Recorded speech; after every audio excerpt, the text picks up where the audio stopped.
The massive crystal chamber of the Galactic Council hummed with tension as representatives from 47 different species took their seats. Ambassador Sarah Chen walked through the towering doors, her black diplomatic uniform a stark contrast to the rainbow of alien forms surrounding her. The human delegation was small, just 3 people compared to the dozens that other species brought. But Sarah had learned that in galactic politics, numbers didn't always matter. She took her seat at the human podium, a simple metal structure that looked almost primitive next to the floating biochairs and crystalline thrones of other species. The Zephyrian ambassador, a tall being with 4 arms and skin like polished copper, looked down at her with what she had learned was their version of contempt. The council recognizes the Terran delegation, announced the council speaker, a massive creature called a Vorthak whose voice rumbled through translation devices. You have requested this emergency session. State your business.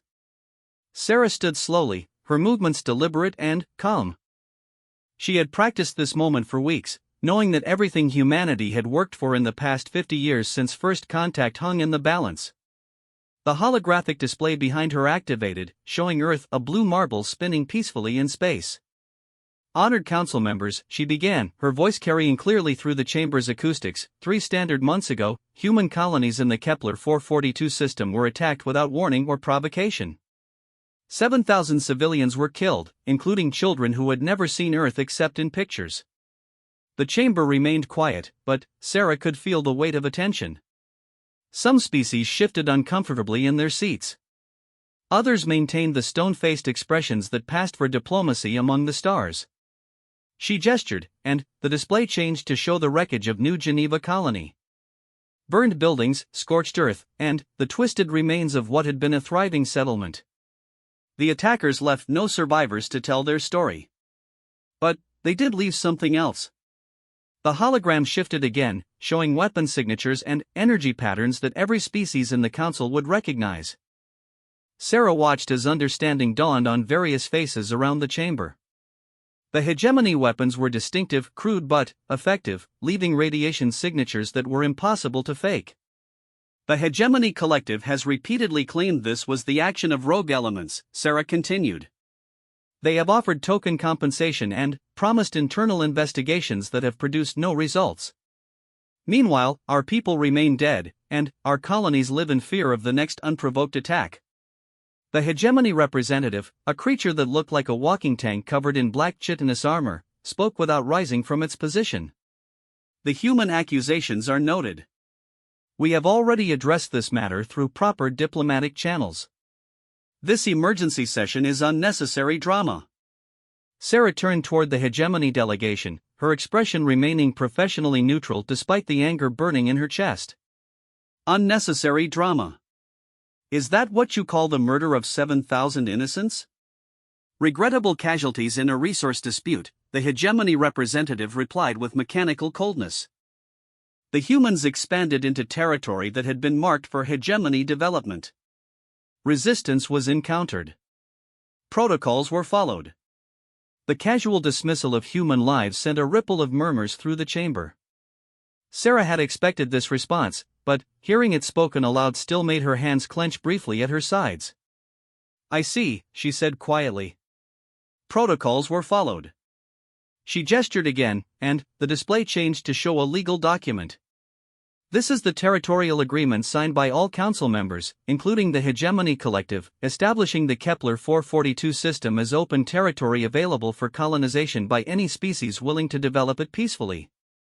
The document rotated slowly in the hologram, showing the various alien signatures and seals that made it legally binding under galactic law. Sarah highlighted specific sections as she spoke. Article 7 clearly states that no species may claim territory through force or threat of force. Article 12 establishes that civilian populations are protected under all circumstances. Article 21 requires council mediation before any territorial disputes can result in military action. She turned back to face the full council. The hegemony violated all 3 of these articles when they attacked our colony.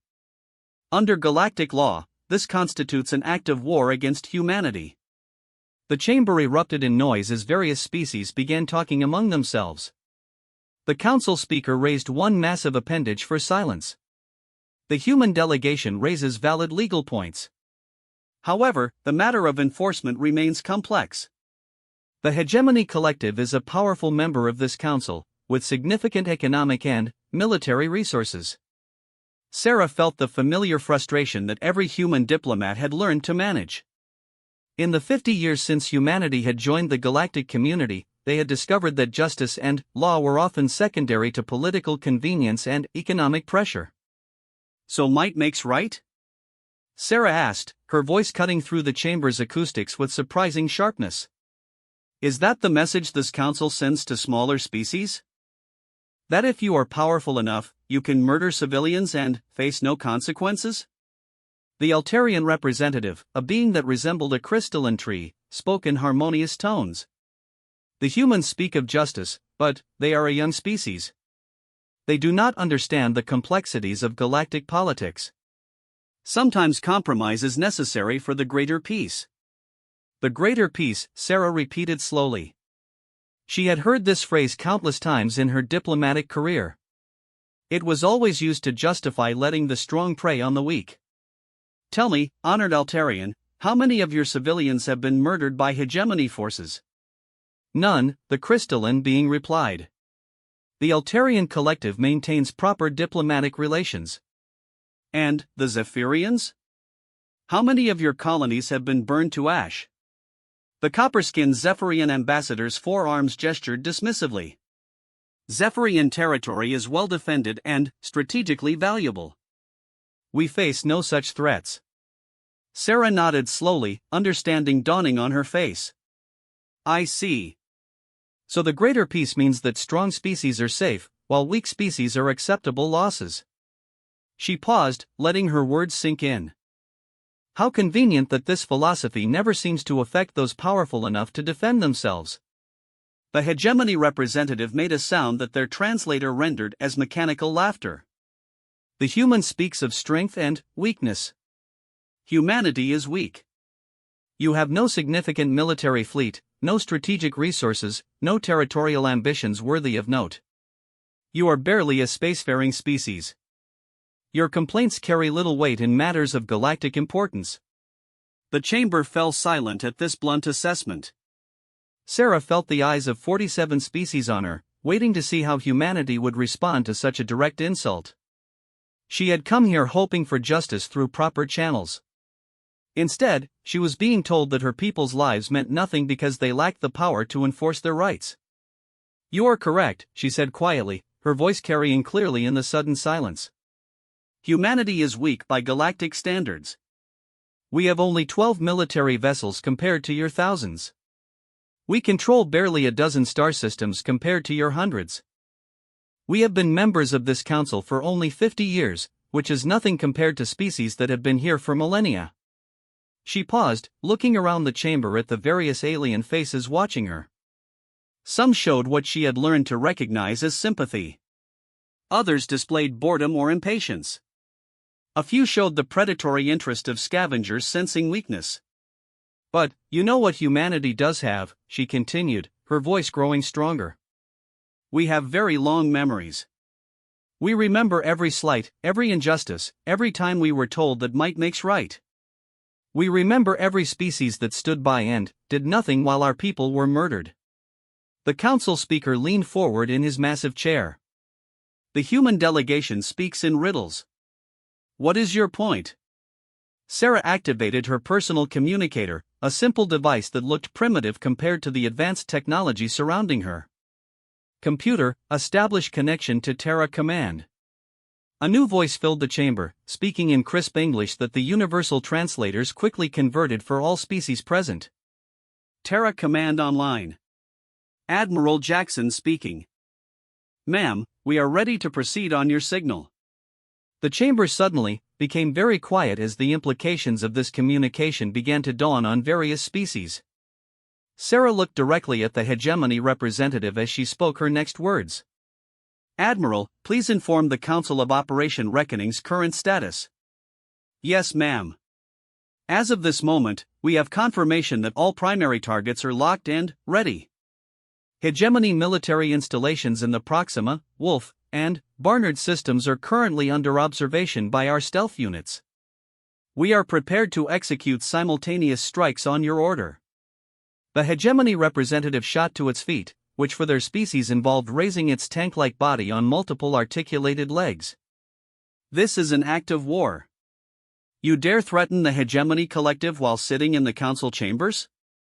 Sarah remained calm, her voice level and professional. I am not threatening anyone.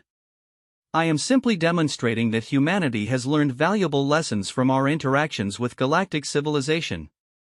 She gestured, and the holographic display changed to show a star map of local space. Red dots appeared at various locations, marking what were clearly military targets throughout hegemony territory. 50 years ago, we were naive, she continued. We thought that joining the galactic community meant joining a civilization based on law and justice. We believed that proper diplomatic channels would protect the innocent and that might would be restrained by right. More red dots appeared on the map, showing the scope of whatever operation humanity had planned. The number was staggering, hundreds of targets across dozens of star systems. We were wrong, Sarah said simply. We learned that the only justice in this galaxy is the justice you can enforce yourself. The only rights that matter are the rights you have the power to defend. The only peace worth having is the peace you can maintain through strength. The Altarian representative's crystalline form flickered with what Sarah had learned was agitation. What are you saying, human? That you reject the principles of galactic civilization? Sarah looked around the chamber, meeting the eyes of as many representatives as possible. I am saying that humanity has decided to adopt the principles that this council actually follows, rather than the principles it claims to follow. She activated another control, and the display zoomed in on specific hegemony installations. The images were clearly from active surveillance, showing real-time footage of military bases, shipyards, and command centers. 3 months ago, our people asked for justice through proper channels. We filed complaints, submitted evidence, and waited for the council to act. Instead, we were told to accept compromise and understand the complexities of galactic politics. We were told that our people's lives were an acceptable price for maintaining the greater peace. The display changed again, showing technical readouts that made several species representatives lean forward in recognition. These were weapon signatures, but not any weapons they had seen before. During those 3 months, humanity has been very busy. We have spent 50 years learning from every species in this council. We studied Vorthack shield technology, Zephyrian energy weapons, Altarian crystalline processors, and hegemony armor systems. We learned from everyone, and we learned well. The voice from Terra Command spoke again. Ma'am, we're receiving emergency broadcasts from multiple hegemony installations. They're reporting unknown contacts on their sensor networks. Our stealth capability appears to be holding. Sarah nodded.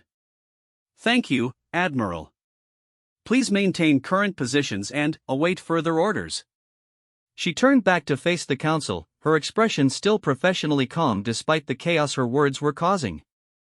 Various species were talking rapidly among themselves, their translation devices creating a cacophony of different languages and communication methods. The hegemony collective operates under the assumption that weaker species will always submit to stronger ones, she continued. This assumption has served them well for centuries. They have built an empire based on the fear that resistance is futile and that challenging the strong will only result in greater suffering. The hegemony representative was frantically operating some kind of communication device, its armored form hunched over the console. Sarah could see status lights flashing what she assumed were warning colors. Today, humanity offers a different perspective, she said, her voice cutting through the chamber's noise with startling clarity. We offer the perspective that sometimes the cost of submission is higher than the cost of resistance. Sometimes justice delayed is justice denied. Sometimes the only way to stop a bully is to hit them back hard enough that they remember the lesson. The council speaker raised his massive appendage again, calling for order. The human delegation must clarify their intentions. Are you declaring war on the hegemony collective? Sarah considered the question carefully. Everything she said now would be recorded and transmitted throughout the galaxy. Her words would be analyzed by intelligence services, diplomats, and military strategists of every major species. "No," she said finally. "We are not declaring war. We are declaring consequences." The distinction was subtle but important, and she could see various representatives trying to parse the meaning. War implied aggression and conquest. Consequences implied justice and proportional response. For 73 years, the Hegemony Collective has operated with impunity in this galaxy, she continued. They have conquered 17 independent worlds, enslaved 6 different species, and committed countless acts of piracy and murder against civilian populations. In every case, this council has found reasons why enforcement was impossible, mediation was preferable, or compromise was necessary. She gestured at the holographic display, which now showed a comprehensive timeline of hegemony aggression dating back decades. The scope of their crimes was staggering when presented all at once. "Humanity has reviewed all available records," Sarah said. "We have compiled evidence of every violation, every atrocity, every time this council chose convenience over justice. We have calculated the debt that the hegemony owes to galactic civilization." A new voice came from her communicator, speaking in what sounded like multiple languages simultaneously. "Council Chambers, this is Fleet Admiral Chen of the Terran Strategic Command. Please be advised that we have established communication with 17 independent species whose populations have been victimized by hegemony aggression. They have requested human assistance in seeking justice for crimes committed against their people." Sarah smiled slightly, the first emotion she had shown since entering the chamber. It seems that humanity is not alone in seeking consequences for past injustices. The chamber erupted again as the implications became clear. Humanity had not just planned a military operation, they had organized a coalition of wronged species who wanted justice but lacked the power to seek it alone. The hegemony representative was now speaking rapidly into multiple communication devices, its mechanical voice creating harsh static through the translation systems. Sarah could tell they were trying to coordinate defensive measures and call for reinforcements. "The beautiful thing about consequences," she continued, speaking over the noise, "is that they can be precisely calibrated. Unlike war, which tends toward chaos and escalation, consequences can be measured, proportional, and educational." The display changed one final time, showing what appeared to be a detailed military plan with timetables, targets, and objectives. The sophistication was impressive even by galactic standards. "In approximately 6 hours, the Hegemony Collective will learn what it feels like to be on the receiving end of unprovoked aggression," Sarah announced. "They will discover how it feels to have their civilians threatened, their territory violated, and their sovereignty ignored. They will experience the helplessness that comes from being attacked by a more powerful force that refuses to listen to diplomatic protests."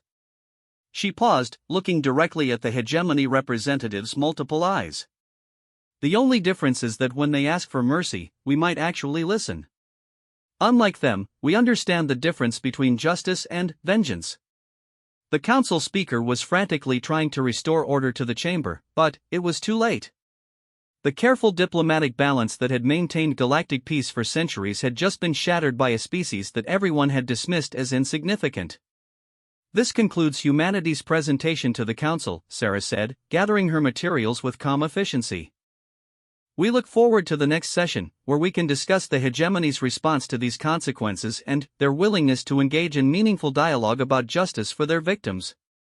She walked toward the chamber doors, her small delegation following behind her.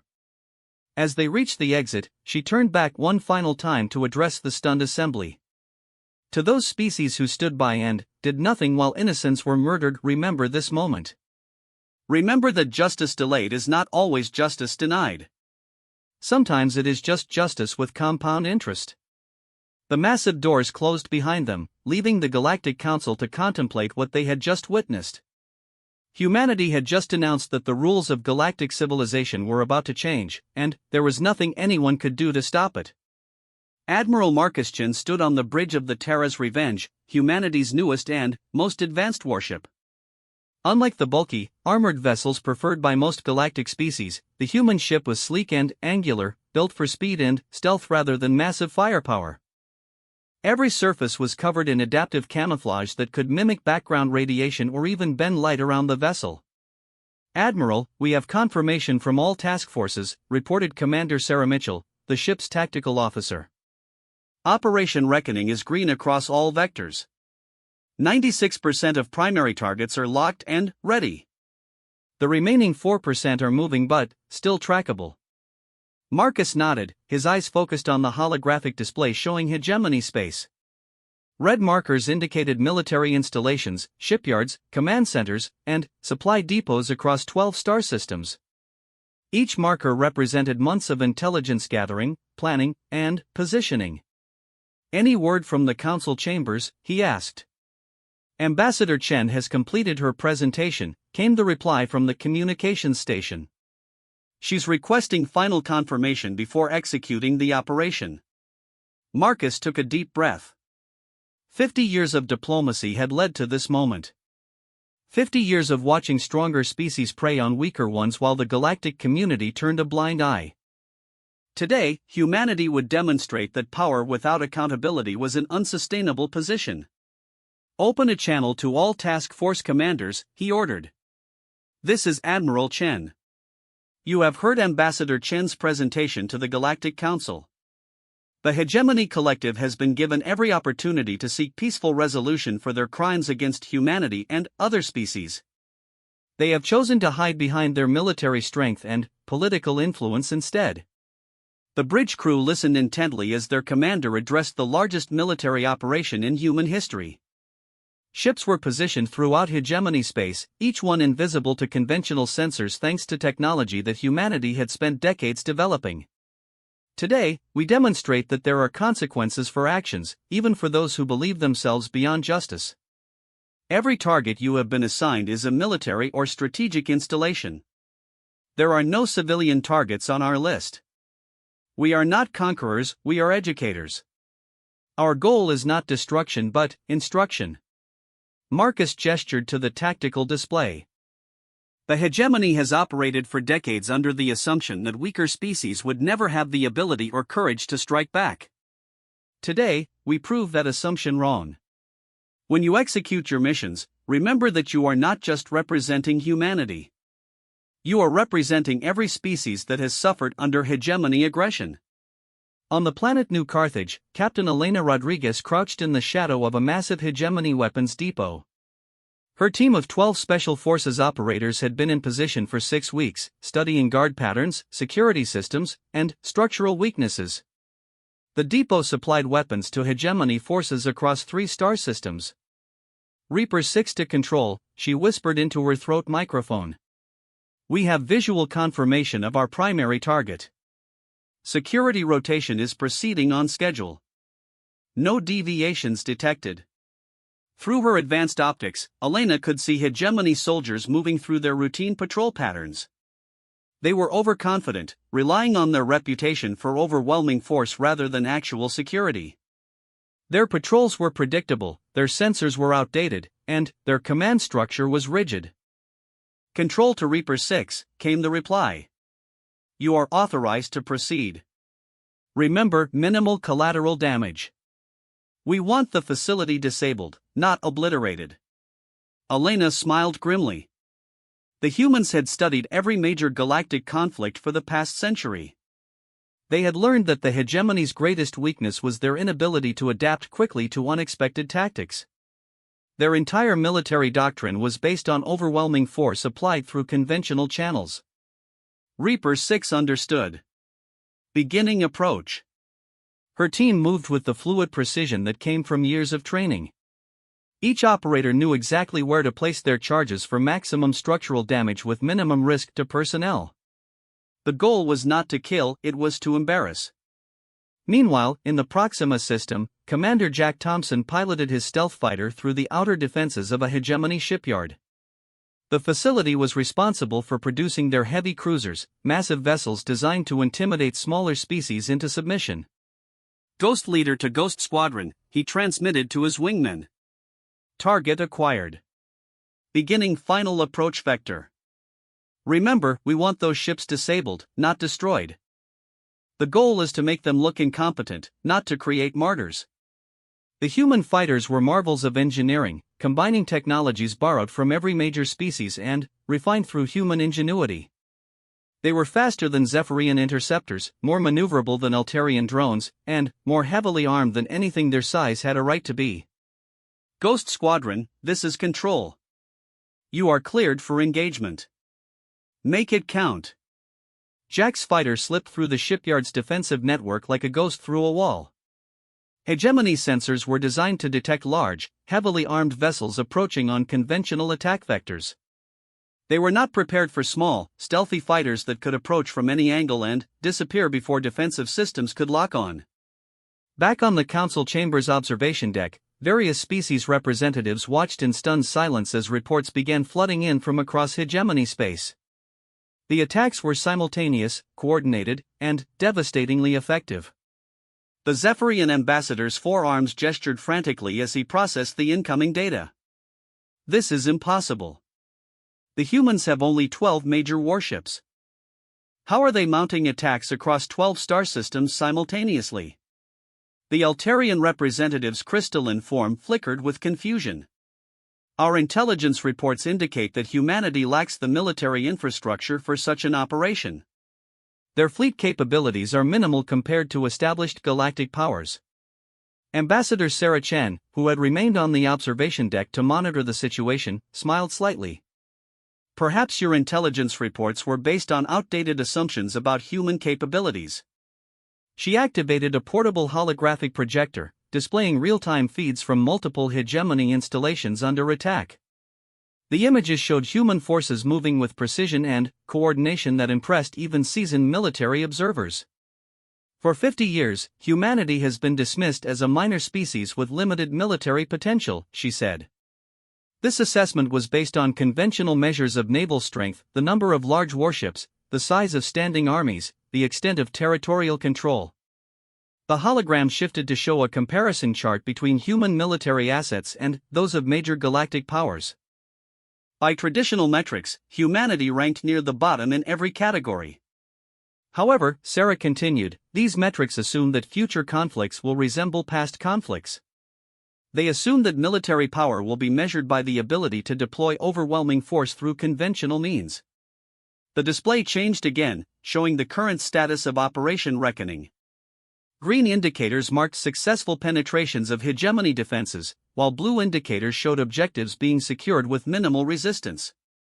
Humanity chose a different path. Instead of building large fleets to challenge the hegemony directly, we focused on developing capabilities that would allow us to bypass their strengths and exploit their weaknesses. On New Carthage, Elena's team had successfully penetrated the weapons depot and was placing shaped charges at critical structural points. The hegemony guards continued their patrols, unaware that their facility was being systematically compromised. Charges placed and armed, reported Sergeant Davis over the team's private channel. Estimated structural collapse will render the facility inoperative for at least 6 months. Copy that, Elena replied. All teams, prepare for extraction. We go hot in 30 seconds.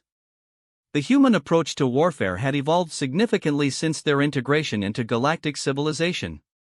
They had studied every major conflict, analyzed every tactical innovation, and identified patterns that other species had missed. Reaper 6 to all teams. Execute. The explosions were precise and devastating. Critical support structures failed in calculated sequence, causing massive sections of the weapons depot to collapse without triggering secondary explosions that might harm nearby civilian areas. Elena watched through her optics as hegemony soldiers scrambled to respond to the attack. Their reaction was exactly what human intelligence had predicted: confusion, panic, and a desperate search for an enemy they couldn't locate. Reaper 6 to Control. Primary objective complete. No casualties among our forces. Enemy response time exceeded projections by 47%. In the Proxima shipyard, Jack's squadron had successfully disabled 6 heavy cruisers under construction. Instead of destroying them, the humans had targeted specific systems that would require months to repair but wouldn't result in loss of life. Ghost Leader to Control. Mission accomplished. All targets disabled with precision strikes. No friendly casualties. Enemy defensive response was inadequate. Similar reports were coming in from across hegemony space. Weapon manufacturing facilities disabled. Communication arrays compromised. Supply depots rendered inoperable. Command centers isolated from their networks. Back in the council chambers, the hegemony representative was receiving a constant stream of increasingly desperate reports from their military commanders. "This is catastrophic," the armored being said, its mechanical voice distorted by stress. "Our entire outer defense network has been compromised. Supply lines are severed. Communication with forward bases has been lost." Ambassador Chen nodded sympathetically. It must be very frustrating to feel powerless against a more advanced enemy. To have your territory violated without warning or provocation. To watch your carefully constructed defenses prove inadequate against an unexpected threat. She paused, letting the irony sink in. I imagine this is exactly how the civilians of New Geneva felt when your forces attacked their colony. The council speaker was trying to process the strategic implications of what they were witnessing.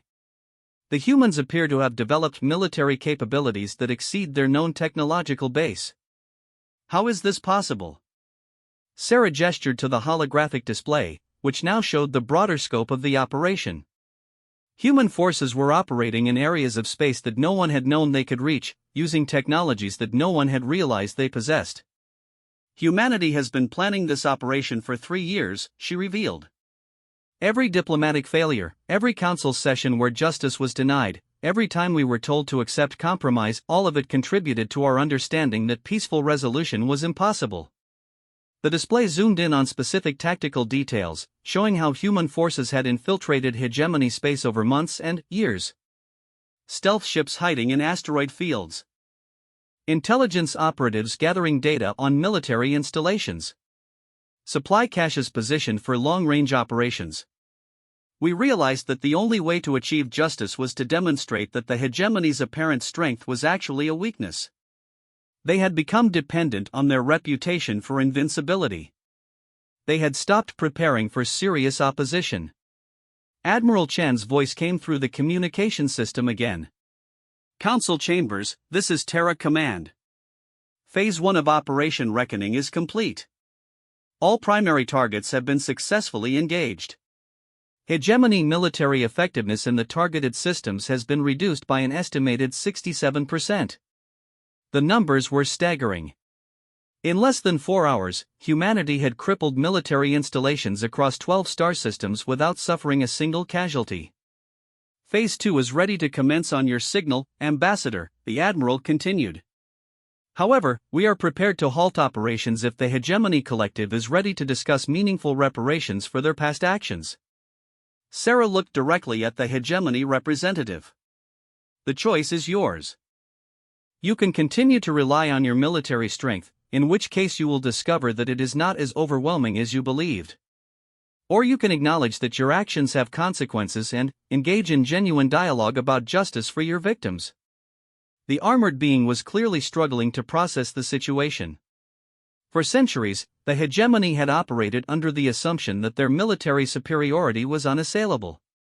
They had never faced an enemy that could strike at their infrastructure while avoiding direct confrontation. "What do you want?" the hegemony representative asked, its mechanical voice conveying a level of uncertainty that no one in the chamber had ever heard before. Sarah smiled, but it was not a pleasant expression. "We want exactly what we have always wanted. Justice for the 7,000 civilians murdered at New Geneva. Reparations for the families of the victims. Formal acknowledgement that the attack violated galactic law. And assurance that such attacks will not be repeated against any species under any circumstances." She paused, consulting her notes. "We also want justice for the 17 other species that have suffered under hegemony aggression. Full reparations for conquered worlds, freedom for enslaved populations, and return of stolen resources." The scope of humanity's demands was breathtaking. They were not just seeking justice for themselves, they were demanding accountability for decades of hegemony crimes against multiple species. "These demands are unreasonable," the hegemony representative protested. The resources required would bankrupt our civilization. Then, perhaps, Sarah replied calmly, you should have considered that cost before embarking on decades of aggressive expansion. Actions have consequences, and bills eventually come due. The council chamber fell silent as the full implications of humanity's position became clear. This was not just about the New Geneva massacre. This was about fundamentally changing the balance of power in galactic civilization. You have 1 hour to consider our terms, Sarah announced. If you are not ready to engage in meaningful negotiations by then, Phase 2 of Operation Reckoning will commence. I should mention that Phase 2 targets are significantly more valuable than Phase 1 targets. The threat was clear, and every species in the chamber understood its implications. Humanity had just demonstrated that they could strike anywhere in hegemony space with impunity. If they chose to escalate, the consequences would be far more severe. The council will recess for 1 hour, the speaker announced, his massive voice trembling slightly. All representatives are advised to consult with their home governments regarding the situation. As the various delegations began filing out of the chamber, Sarah remained at her podium, calmly organizing her materials. She had delivered humanity's message with devastating clarity. Now it was time to see whether the galaxy was ready to embrace actual justice, or if further education would be required. The emergency session of the Galactic Council had devolved into chaos. In the hours since Ambassador Chen's ultimatum, representatives from 47 species had been frantically communicating with their home governments, trying to understand how humanity had managed to accomplish what should have been impossible. The hegemony's private delegation chamber was a scene of barely controlled panic. Supreme Commander Vex KTH, the highest-ranking hegemony military officer present, was receiving reports from across their territory that painted an increasingly grim picture. The humans have crippled our manufacturing capacity in the outer systems, reported General Quindar, his heavily armored form hunched over a communication console. 17 major installations offline.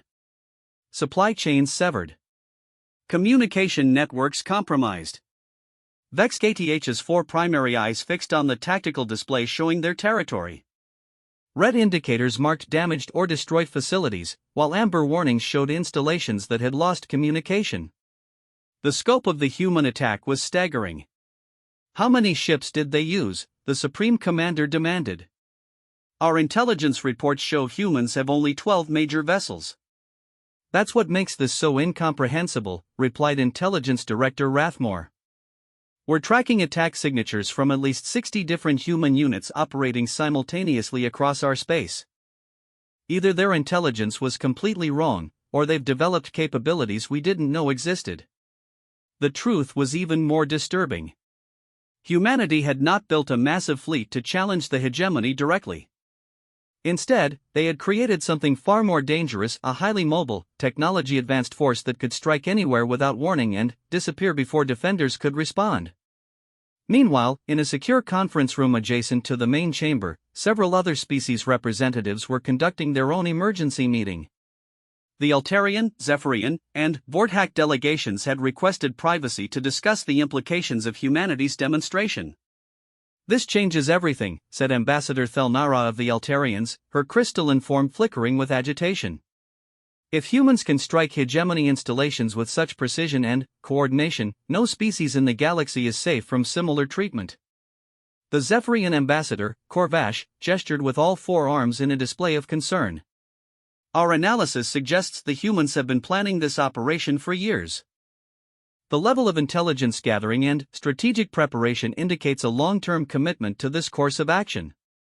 More disturbing, added the Vorthak representative, is their apparent coalition with other wronged species.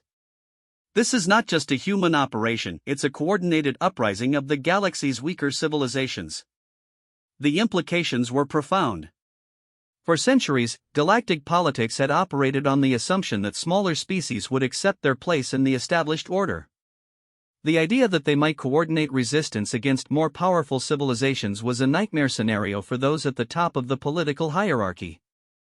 Back in the main chamber, Ambassador Sarah Chen was reviewing intelligence reports from across hegemony space.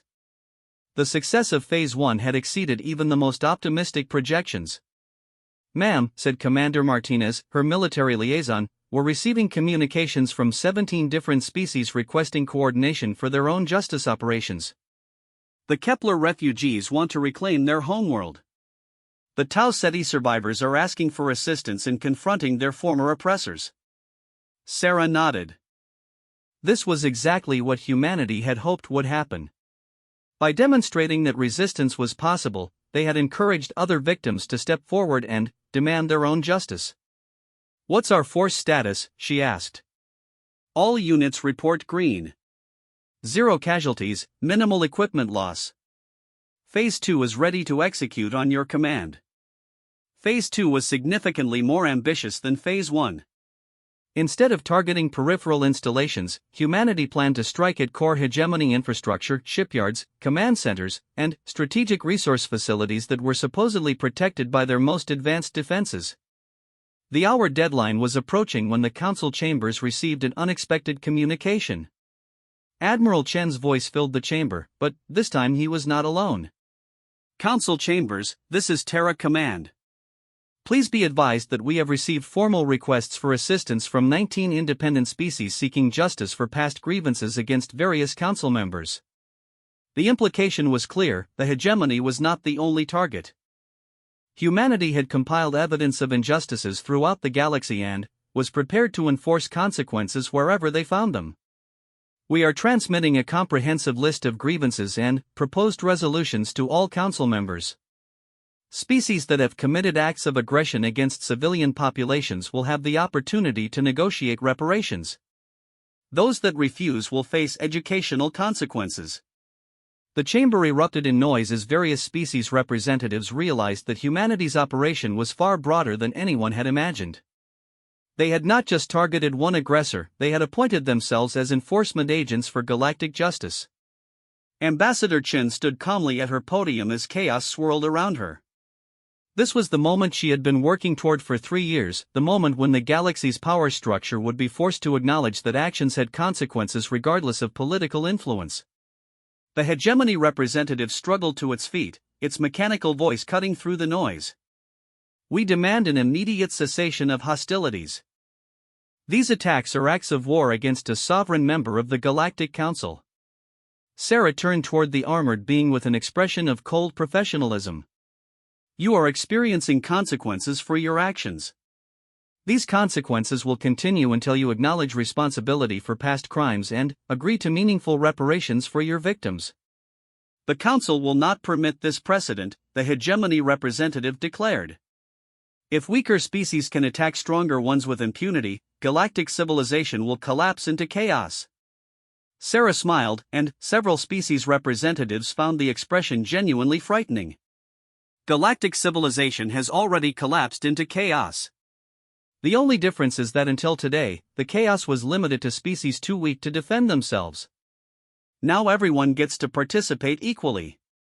The council speaker was frantically trying to restore order, his massive form looming over the chamber as he called for attention. "The human delegation must cease all hostile actions immediately. This council does not recognize vigilante justice." "This council does not recognize any kind of justice," Sarah replied sharply. "For 50 years, we have watched this body find excuses for every atrocity, justifications for every injustice, and reasons why enforcement was always impossible. Today, humanity demonstrates what actual enforcement looks like." She activated her holographic display, showing the current status of operations across hegemony space. The success rate was remarkable: over 90% of targeted installations had been successfully compromised. In 6 hours, humanity has accomplished what this council has failed to do in decades: enforce consequences for aggressive behavior. "We have demonstrated that military strength without accountability is a temporary condition." Admiral Chen's voice returned to the communication system. "Council chambers, this is Terra Command. We have received the hegemony's response to our terms. They have rejected all demands for reparations and are mobilizing their reserve fleets for retaliation." The chamber fell silent as the implications became clear. The hegemony was choosing to escalate rather than negotiate. "Copy that, Admiral," Sarah replied. The hegemony collective has chosen to continue their education. You are authorized to commence Phase 2 operations. What happened next would be discussed in military academies throughout the galaxy for generations. Phase 2 was not just an attack, it was a masterclass in asymmetric warfare. In the Wolf system, the hegemony's primary shipyard facility was protected by overlapping defensive networks, automated weapon platforms, and patrol fleets. It was considered one of the most heavily defended installations in known space. Commander Lisa Park watched from the bridge of her stealth destroyer as human forces began their approach to the facility. Instead of attempting a frontal assault against superior firepower, they had developed a completely different strategy. Initiating jamming protocols, reported the electronic warfare officer. Hegemony sensors are now operating at 12% efficiency. Deploy decoy drones, Park ordered. Make them think we're attacking from the standard approach vectors. The human plan was elegant in its simplicity. While hegemony forces concentrated on defending against phantom attacks from expected directions, small teams of specialists would infiltrate the facility and disable it from within. Meanwhile, at the Hegemony High Command Center on Rigel Prime, General Sarah Kim was leading a team that had spent months establishing false identities and infiltrating the facility's workforce. Today, they would reveal themselves. "Phoenix team is in position," she reported to Orbital Command. "We have access to primary computer systems. Ready to execute data corruption protocols. Copy, Phoenix team. You are authorized to proceed." The beauty of Phase 2 was that it required no destruction of property and no loss of life. Instead, human teams would simply render hegemony military assets useless through precise application of technical expertise. In the council chambers, the real-time displays showed hegemony installations going offline one after another. Communication networks failed, computer systems crashed, and defensive platforms powered down in carefully orchestrated sequence. "This is impossible," whispered the Altarian representative. "They're inside hegemony's most secure facilities. How did they achieve such penetration?" Sarah checked her chronometer. For 3 years, humanity has been placing personnel in strategic positions throughout hegemony space. We learned that the best way to defeat an enemy is to be already inside their defenses when hostilities begin. The revelation was staggering. While the galaxy's intelligence services had been focused on tracking ship movements and military buildups, humanity had been conducting the most sophisticated infiltration operation in galactic history. Every hegemony facility currently under attack has had human personnel working inside it for months or years, Sarah continued. We learned your languages, studied your cultures, and earned positions of trust within your organizations. She gestured at the display showing cascading system failures across hegemony space. This is what happens when you underestimate a species based on conventional measures of military strength. The hegemony representative was now receiving reports that painted a picture of complete systemic failure. Not only were their military installations being disabled, but their command and control networks were collapsing under coordinated cyber attacks. "We surrender," the armored being finally declared, its mechanical voice carrying an electronic warble of distress. "We agree to negotiations. Cease your attacks." Sarah looked at the hegemony representative with an expression of mild surprise. "I'm sorry, but you'll need to be more specific. Are you agreeing to our original terms, or are you simply asking us to pause while you regroup for another assault?" The question hung in the air as everyone in the chamber waited for the response. The hegemony had been given multiple opportunities to negotiate in good faith. Each time, they had chosen to rely on their military strength instead of addressing their victims' legitimate grievances. "We agree to discuss reparations for New Geneva," the representative said carefully. Sarah shook her head. "That's not sufficient. Phase 2 will continue until you agree to address all grievances against all species you have wronged. Justice for humanity alone is not justice at all." The scope of humanity's demand was breathtaking. They were not just seeking compensation for their own losses, they were demanding accountability for decades of hegemony aggression against multiple civilizations. "The cost would be astronomical," the hegemony representative protested. "Our entire economy would collapse. Then, perhaps, Sarah replied calmly, you should have considered those costs before building your economy on stolen resources and conquered territories. Admiral Chen's voice filled the chamber again. Council chambers, this is Terra Command. Phase 2 is now 73% complete. Hegemony military effectiveness has been reduced by over 90% in targeted systems. Their ability to project force beyond their core territories has been effectively eliminated. The numbers were stunning. In less than 8 hours, humanity had essentially neutralized one of the galaxy's most powerful military forces without engaging in a single conventional battle. We are prepared to commence Phase 3 operations, the Admiral continued. However, I should inform the Council that Phase 3 targets include critical infrastructure necessary for maintaining civilian populations. We prefer to avoid such measures, but the choice remains with the Hegemony Collective. The threat was clear.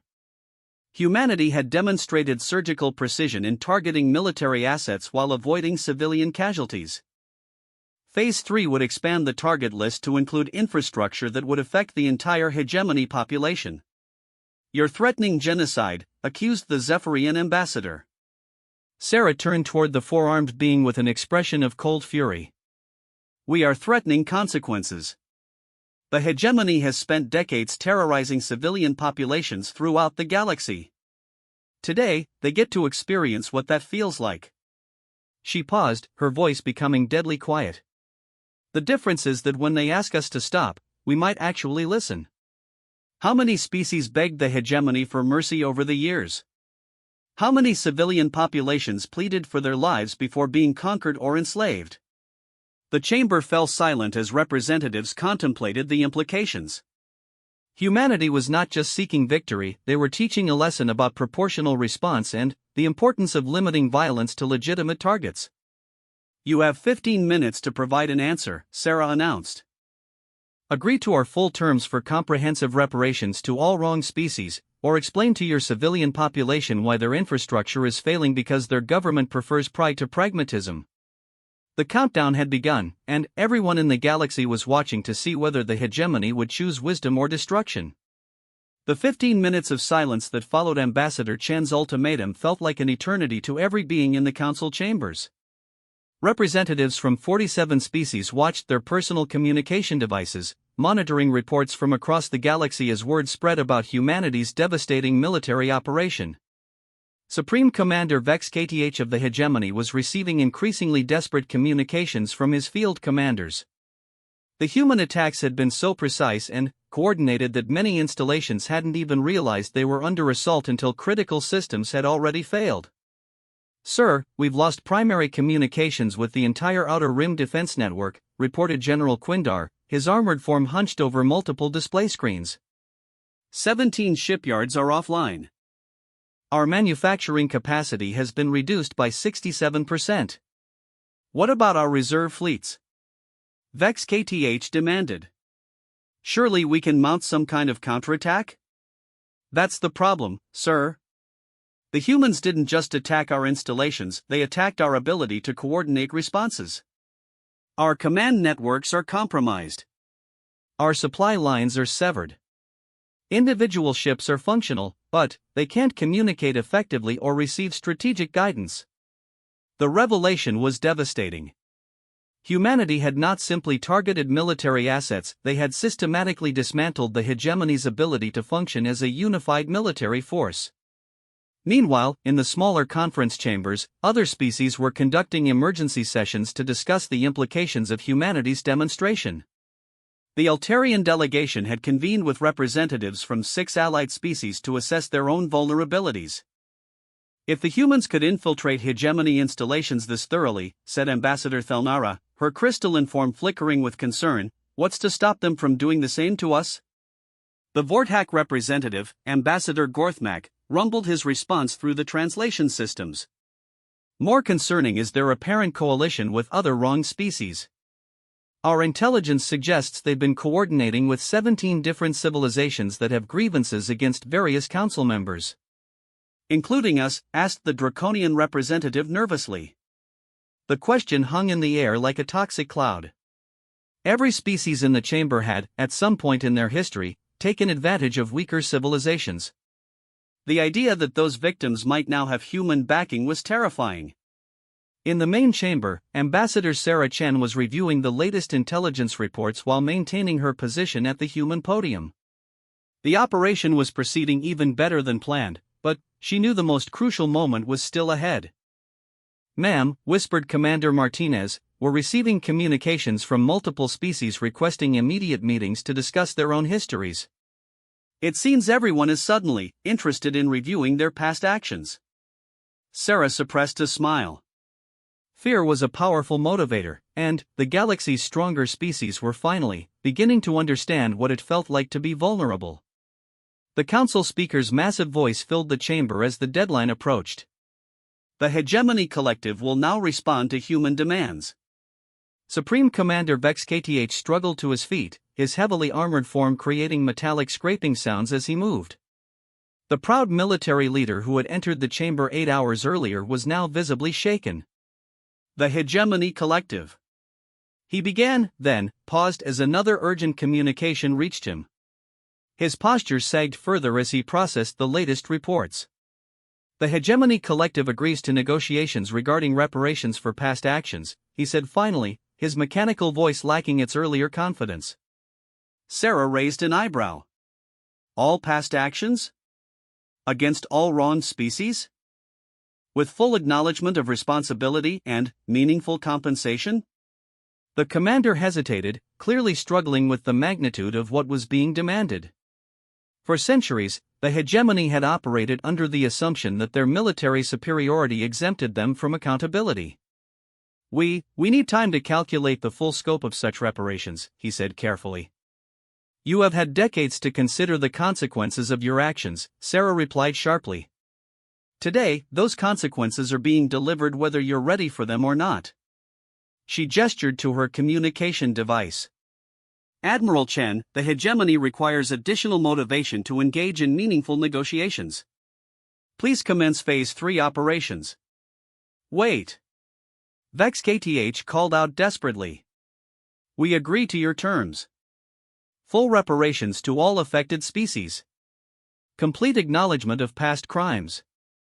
Sarah paused, her finger hovering over the communication control. "You agree to immediate and unconditional surrender to all demands for justice presented by wronged species?" The words hit the chamber like physical blows. Unconditional surrender was not just military defeat, it was complete political capitulation. "Yes," Vex KTH said quietly, his voice barely audible through the translation systems. The chamber erupted as species representatives began talking frantically among themselves. The Hegemony Collective, one of the galaxy's 3 most powerful civilizations, had just surrendered completely to demands from a species they had dismissed as insignificant.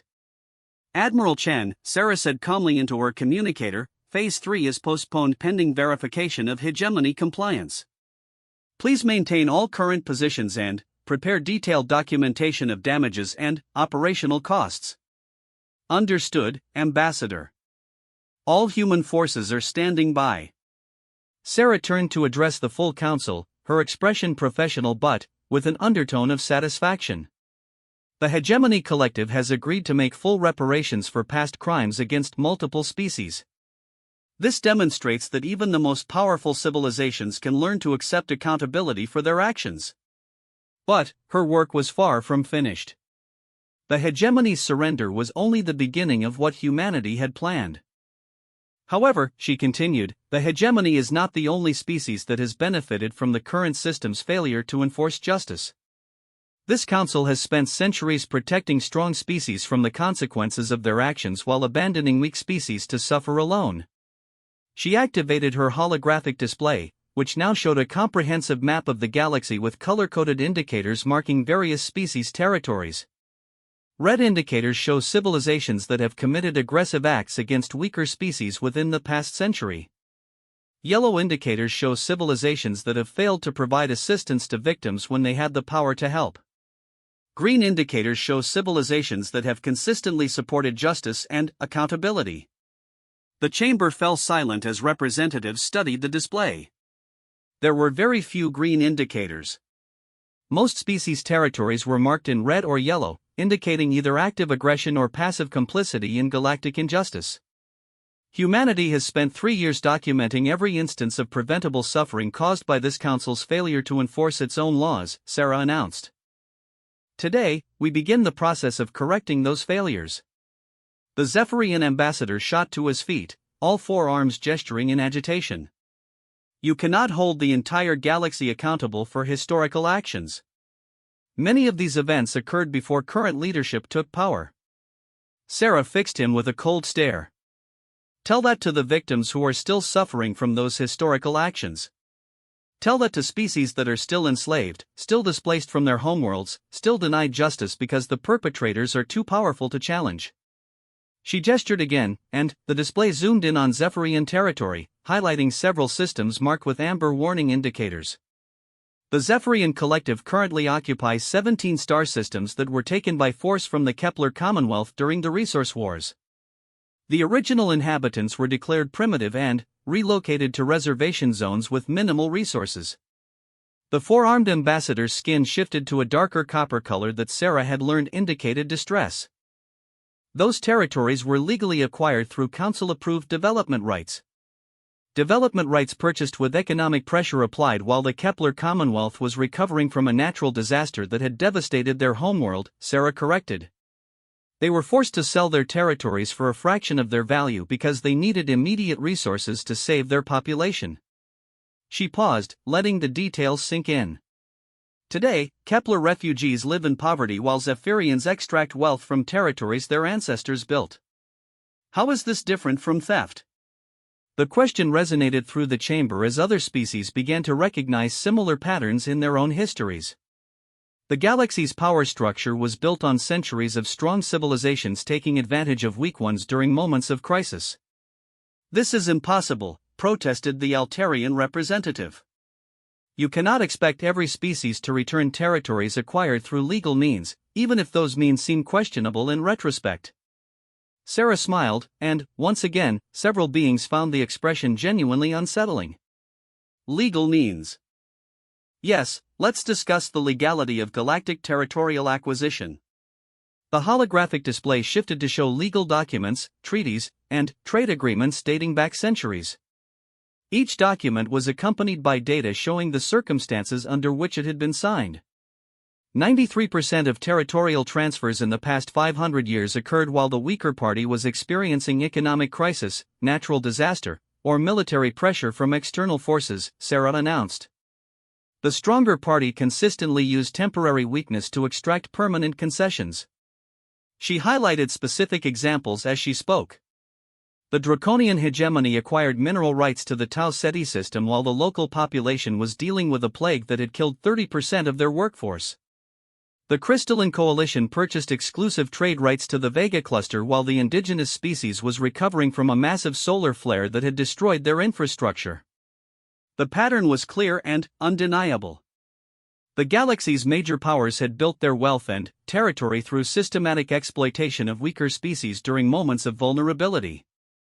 Today, humanity offers a different perspective on galactic law, Sarah continued. We suggest that contracts signed under duress are invalid. That territories acquired through exploitation should be returned. That victims of historical injustice deserve compensation regardless of how much time has passed. The implications were staggering. If humanity's interpretation of justice were applied consistently, it would require the complete restructuring of galactic civilization. The economic disruption would be catastrophic, protested the Vorthack representative. Entire civilizations would collapse if forced to return all questionably acquired territories and resources.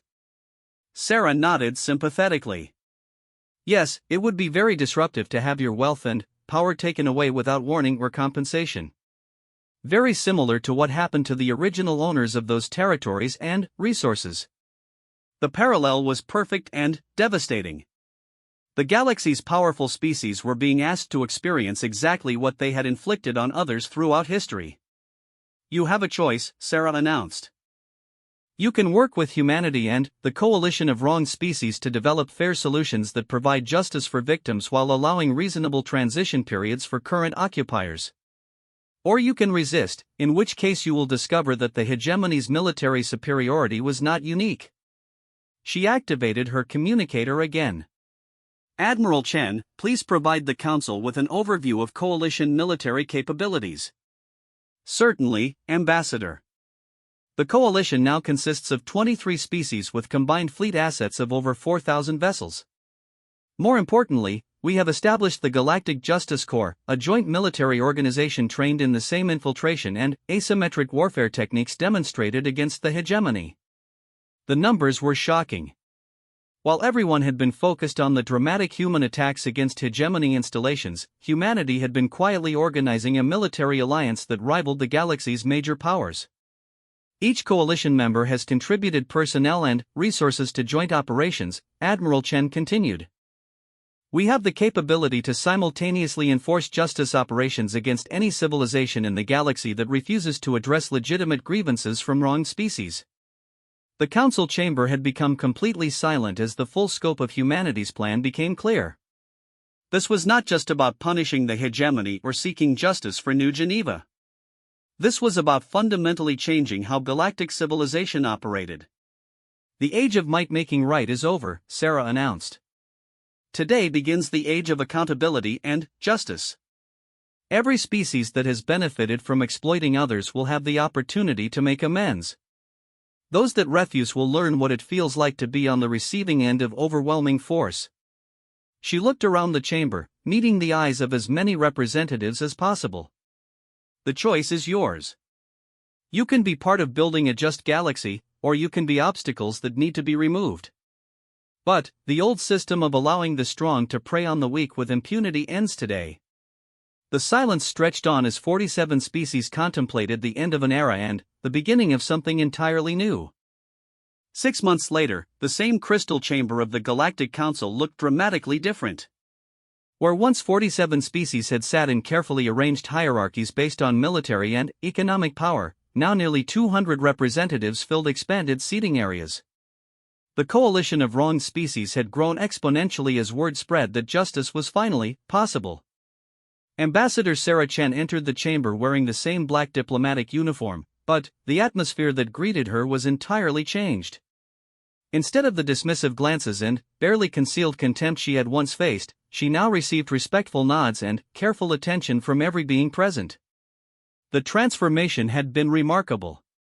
In the 6 months since Operation Reckoning, the galaxy had witnessed the most comprehensive restructuring of political power in recorded history. The hegemony collective still existed, but as a shadow of its former self. Supreme Commander Vex KTH had been replaced by a civilian leadership that was focused on reconstruction and reparations rather than military expansion. Their territory had been reduced by 60% as conquered worlds were returned to their original inhabitants or granted independence. The Council recognizes the Terran delegation, announced the new Council Speaker, a representative of the Kepler Commonwealth who had been elected to the position by the coalition species. Ambassador Chen, you have requested this session to present the final report on the Galactic Justice Initiative. Sarah stood slowly, noting how the chamber's acoustics had been modified to ensure that even the quietest voices could be heard clearly. The old system had been designed to favor those who could project power. The new system was designed to ensure that everyone could participate equally. Honored representatives, she began, 6 months ago, humanity presented this council with a choice between justice and continued exploitation. Today, I am pleased to report that the majority of galactic civilization has chosen justice. She activated the holographic display, which now showed a completely different view of the galaxy. Green indicators covered most of inhabited space, marking territories where justice agreements had been successfully negotiated and implemented. 137 species have signed comprehensive justice agreements with their former victims, Sarah announced. These agreements have resulted in the return of 43 conquered worlds, the liberation of 6 enslaved species, and the establishment of a galactic reparations fund valued at over 12 trillion standard credits. The numbers represented the largest transfer of wealth and territory in galactic history. Species that had been powerless for centuries were now rebuilding their civilizations with resources that had been stolen from them generations earlier. More importantly, Sarah continued, we have established the Permanent Galactic Justice Corps, a multinational military organization dedicated to preventing future acts of aggression and ensuring that all species, regardless of size or power, have access to effective protection. The hologram shifted to show the current composition of the Justice Corps. Ships from dozens of different species formed integrated task forces, their crews trained in the human-developed techniques of asymmetric warfare and precision operations. The Corps currently consists of representatives from 87 species, with combined assets exceeding 15,000 vessels. More significantly, Corps personnel are trained to operate using intelligence networks and infiltration techniques that make conventional military defenses largely irrelevant. This was the true revolution that humanity had brought to galactic civilization. They had proven that advanced technology and careful planning could overcome any amount of brute force, making it impossible for aggressive species to rely on military superiority to avoid accountability. Admiral Chen's voice filled the chamber from the communication system. Council Chambers, this is Justice Corps Command. I am pleased to report that we have had 0 incidents of unprovoked aggression between species in the past 6 months. Our deterrent effect appears to be functioning as designed. The achievement was unprecedented. For the first time in recorded galactic history, an entire 6-month period had passed without a single case of one species attacking another. However, Admiral Chen continued, we have conducted 17 enforcement operations against species that attempted to violate justice agreements or threaten weaker neighbors. In each case, violators were educated about the consequences of their actions and chose to modify their behavior rather than face escalated responses. Sarah nodded with satisfaction. The system was working exactly as humanity had envisioned. Instead of waiting for crimes to be committed and, then, seeking justice afterward, the galaxy now had a proactive system that prevented crimes from occurring in the first place. The former hegemony representative, now identified as Civilian Administrator Carvex, requested permission to speak. The being's demeanor was completely different from the arrogant military commander who had dismissed human concerns 6 months earlier. The hegemony collective wishes to formally acknowledge the effectiveness of the new justice system, Carvex said, his mechanical voice conveying what his species regarded as humility. Our transition to civilian governance and reparations-based economics has been difficult but ultimately beneficial for our people. This was perhaps the most remarkable transformation of all. The hegemony, once the galaxy's most aggressive civilization, had become one of the strongest supporters of the justice system after experiencing its benefits firsthand. Our industrial capacity is now focused on reconstruction rather than military expansion, Carvex continued. Our population reports higher satisfaction levels than at any point in our recorded history. We have learned that prosperity based on cooperation is more sustainable than prosperity based on conquest. Sarah allowed herself a small smile. The hegemony's transformation had been painful but necessary. By forcing them to experience life as a diminished power, humanity had taught them empathy for the species they had previously oppressed. The hegemony's experience illustrates an important principle, Sarah said, addressing the full chamber. Justice is not about punishment, it is about education. The goal is not to destroy those who have committed wrongs, but to help them understand the consequences of their actions and choose better paths forward. She gestured to the holographic display, which now showed economic data from across the galaxy. The numbers told a remarkable story. Overall galactic productivity has increased by 27% since the implementation of justice agreements, she announced. Species that were previously focused on military expansion are now directing those resources toward beneficial development. Species that were previously struggling under oppression are now contributing their talents and innovations to galactic civilization. The economic argument was compelling. The old system of exploitation had not just been morally wrong, it had been economically inefficient. By suppressing the potential of weaker species, stronger civilizations had actually limited their own long-term prosperity. Perhaps most importantly, Sarah continued, we have seen a dramatic increase in technological and cultural innovation throughout the galaxy. When species no longer need to focus their resources on defense against aggressive neighbors, they can pursue research, art, and exploration. The hologram showed examples of recent breakthroughs achieved through cross-species cooperation.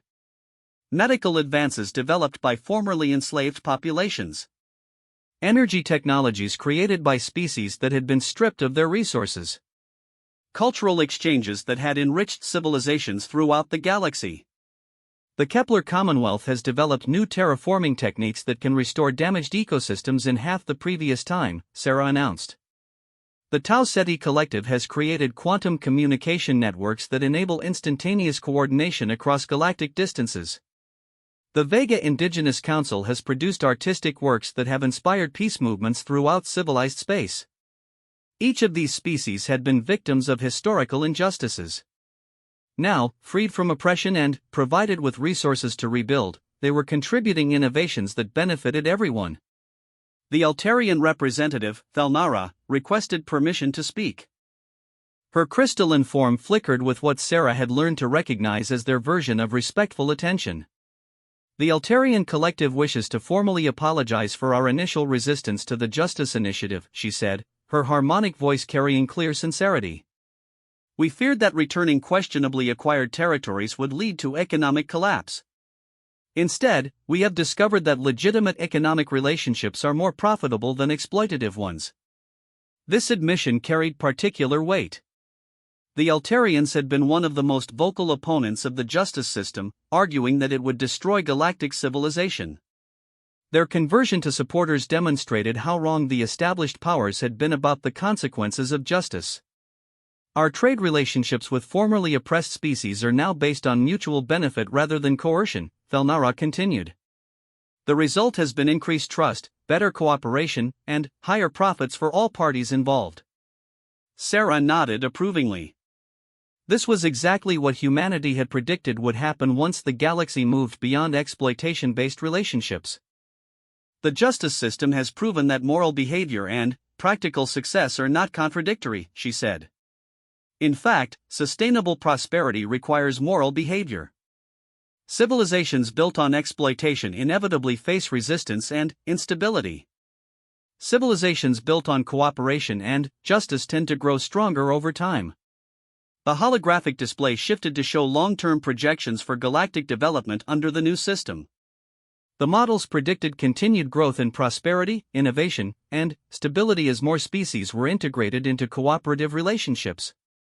However, Sarah continued, her tone becoming more serious, the work of justice is never finished. New challenges will arise, new conflicts will emerge, and new temptations toward exploitation will appear. She looked around the chamber, meeting the eyes of representatives from as many species as possible. The Justice Corps exists not just to enforce current agreements, but to ensure that future generations understand the lessons we have learned.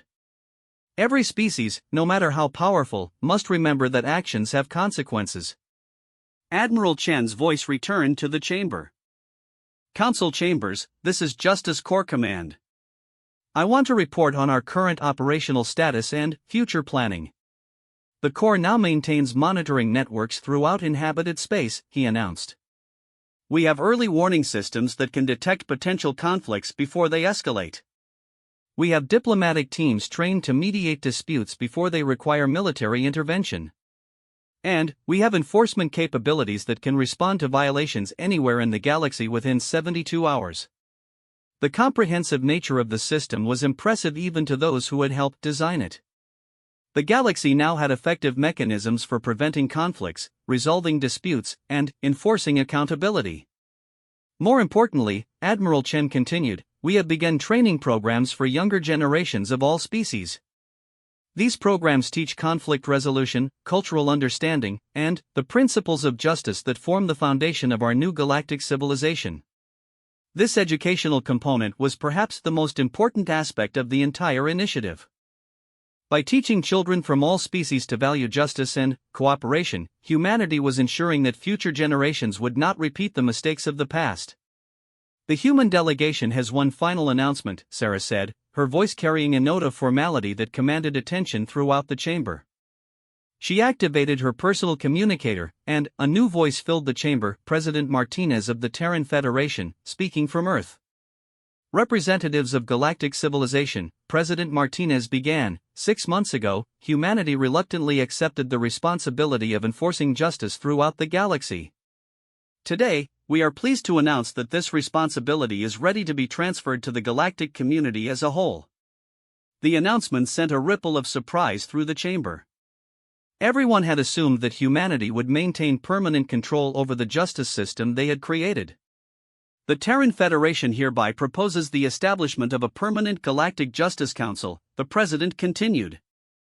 This council will consist of representatives from all member species, with rotating leadership and shared responsibility for maintaining peace and justice throughout civilized space. Sarah smiled as she watched the various reactions around the chamber. This had always been humanity's plan, to create a system of justice and, then, ensure that it was controlled by all species rather than any single one. Humanity will transfer all Justice Corps assets and intelligence networks to the new council, she announced. We will provide training and technical support, but we will not maintain special authority over the system we created. The generosity of the offer was stunning. Humanity was voluntarily giving up the most powerful military force in galactic history, trusting other species to use it responsibly. Why? Asked the Vortak representative, his massive voice rumbling with confusion. You have achieved ultimate power. Why surrender it? Sarah looked at the enormous being with an expression of gentle amusement. Because ultimate power was never our goal. Justice was our goal. And justice cannot exist when any single species has ultimate power over all others. She paused, looking around the chamber one final time. 6 months ago, we demonstrated that humanity had learned the lessons that galactic civilization had tried to teach us. Today, we demonstrate that we learned the most important lesson of all, that power without accountability is always temporary, but justice built on shared responsibility can last forever. The silence that followed was filled with a sense of completion. Humanity had not just sought revenge for past wrongs or pursued dominance over former oppressors. They had fundamentally changed how galactic civilization operated, and then ensured that their changes would outlast their own involvement. The vote on establishing the Galactic Justice Council will be held next week, announced the council speaker. All species are invited to participate in designing a system of justice that will serve all beings equally.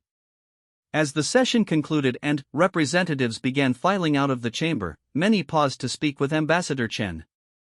The conversations were respectful, grateful, and filled with hope for a future that had seemed impossible just 6 months earlier. The transformation was complete. Humanity had kept their promise to leave the Galactic Council speechless, but, in the end, they had given everyone something far more valuable to talk about.